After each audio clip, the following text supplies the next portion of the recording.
That just left a B flat to get. I'm thinking big. I'm thinking actually quite brash. I'm thinking a sort of Elvis Presley in his Las Vegas years. The 1966 Corvette Stingray may have been built in Kentucky, but the engine, a big block V8, that's a different matter. It may be a simple old lump, but it was made in Detroit, Motown. They know a thing or two about music. Just listen to that, an A, straight out of the pipes. With all the notes down on tape, my next job was to find a recording studio and some boffins who could shape the engine noises into the Top Gear tune. Nearest me is Dom Beacon. He's a composer, and to his right is Guy Pratt, who, amongst other things, plays bass for Pink Floyd whilst they're arguing. The first thing the chaps did was to match all of the engine notes to a computerised keyboard. There it is. Yeah, it's about there. But then they wanted to fiddle with any notes that weren't pitch perfect. I think just treat it like you treat the vocals of just about every major pop star, which is just you have to go in and then actually kind of get it closer to the real note. So what are you saying? Pop stars can't sing? No. No, Never dream of it. That's all very well, but my engine notes weren't the squawkings of some pop idol reject, so I insisted they keep the sound as pure as possible. You see the bend's gone. Eventually, the engines won over the musicians. That's very close. Well, let's go with that. So these cars actually produce better notes than a lot of people in the charts today. And by the end of the day, we had something.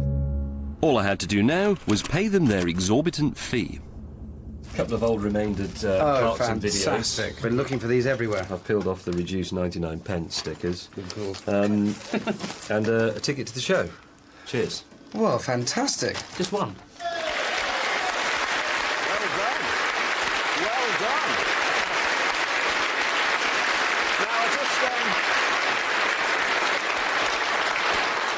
Now, let me just clear something up, if I may. Yep. You were genuinely recording notes. Yes. There. I mean, B's, D's and E's from engines. Absolutely, there was no trickery involved. That was musical notes played on cars.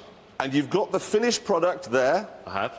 We've got to get Hamster. Hamster, you've got to come. Come and listen. We've got to, this is the big moment, Yes. OK? James? OK, you ready? Play.